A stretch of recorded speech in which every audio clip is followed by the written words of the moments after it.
क्यों सबसे बड़ा दिक्कत क्या है इस देश का जानते हैं कि अगर आपको सीए करना है ना तो सीए करने के लिए भारत के अंदर इंस्टीट्यूट है। आप जाइए, एडमिशन लीजिए और आप बन सकते हैं चार्टर्ड अकाउंटेंट। आपको एमबीए करना है तो भारत में एमबीए करने के लिए इंस्टीट्यूट है। अगर आपको डॉक्टर बनना है तो आपको डॉक्टरी कराने के लिए इंस्टीट्यूट है। आपको फैशन डिजाइनिंग करनी है तो आपके पास इंस्टीट्यूट है। आपको कुछ भी करना है, देश आपको इंस्टीट्यूट प्रोवाइड करता है। लेकिन तकलीफ यह है कि पैसे का खेल समझने समझाने के लिए कोई इंस्टीट्यूट नहीं है। दोस्तों, सबसे बड़ी गलती जो एक आम आदमी, एक मिडिल क्लास फैमिली का आदमी सालों से कर रहा है, सबसे पहले आज उसकी बात करता हूं। Income minus expenses is equal to investment. Income minus expenses is equal to investment. एक फॉर्मूला आपको समझाने की कोशिश करता हूं। इस फॉर्मूले ने हिंदुस्तान की मैक्सिमम आबादी को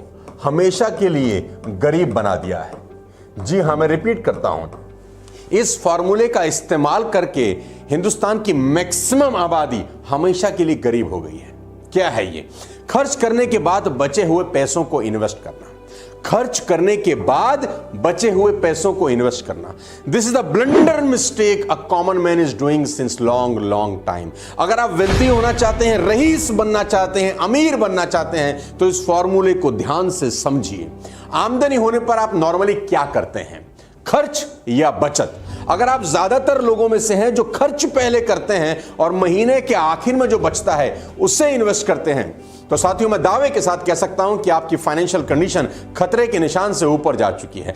मैं समझाता हूं आपको। आपने जो भी पैसा कमाया हर महीने, मान लेते हैं आप सैलरीड हैं, आप तनख्वाह लेते हैं, मान लेते हैं आप बिजनेसमैन हैं, आपको प्रॉफिट होता है, आप हर महीने जो भी पैसा कमाते हैं सबसे पहले आपकी कमाई पे डाका डलता है और डाका मारने आते हैं आपके। हुई नहीं, सैलरी ट्रांसफर हुई नहीं, अचानक मुंह फाड़े एक्सपेंडिचर सामने आ जाते हैं। सबसे पहले बच्चों की स्कूल फीस, अगर आप शादीशुदा हैं, उसके बाद आपकी कार की ईएमआई, उसके बाद आपके क्रेडिट कार्ड की ईएमआई, उसके बाद आपके इलेक्ट्रिसिटी के बिल, उसके बाद आपकी न जाने कितने सारे खर्चे मुंह फाड़े आपके सामने आ जाते हैं। जैसी 1 तारीख को या 7 तारीख को आपके अकाउंट में सैलरी क्रेडिट होती है। आप अच्छे से इस बात को जानते हैं कि बहुत सारे लोगों से लोन लिया जाता है पिछले महीने कि तनख्वाह आएगी तो भाई मैं तुझको दे दूंगा, और तनख्वाह आते ही वो पहले कर्जे चुकाए जाते हैं। सारे के सारे खर्च करने के बाद आपकी कमाई में से अगर कुछ बच जाता है तो मेरे दोस्त लोग इन्वेस्टमेंट करते हैं। यानी कमाई का सबसे पहला भाग जाता है खर्चों पे और बचा हुआ भाग जाता है इन्वेस्टमेंट पे।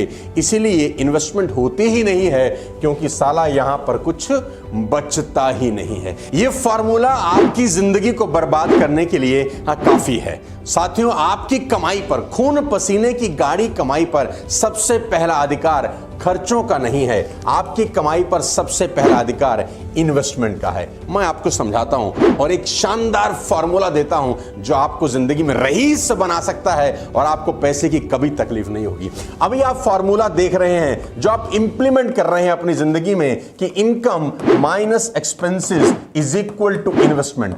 ऑल्दो तो इन्वेस्टमेंट होता ही नहीं है मिडिल क्लास फैमिली के आदमी के अंदर, क्योंकि खर्चा ही सारा खा जाता है, कुछ बचता ही नहीं है, तो इन्वेस्ट कहां से होगा? मैं आपको फॉर्मूला दे रहा हूं, थोड़ा सा चेंज करते हैं कि आपकी जैसे ही सैलरी आई, जैसे ही आपको प्रॉफिट हुआ, कोई भी कमाई हुई, इसका पहला भाग खर्चे के रूप में नहीं, इन्वेस्टमेंट के रूप में इस्तेमाल करना है। कसम खाइए आज के बाद कि आपकी जो भी कमाई आती है पहले खर्चे का भुगतान नहीं होगा, पहले इन्वेस्टमेंट होगी। जो बच जाएगा उससे खर्चा करेंगे। थोड़ा टाइट हो जाएंगे, थोड़ी टेंशन हो जाएगी, नो प्रॉब्लम, लेकिन आपकी कमाई पर पहला अधिकार इन्वेस्टमेंट का होना चाहिए, खर्चे का बिल्कुल नहीं। अगर आप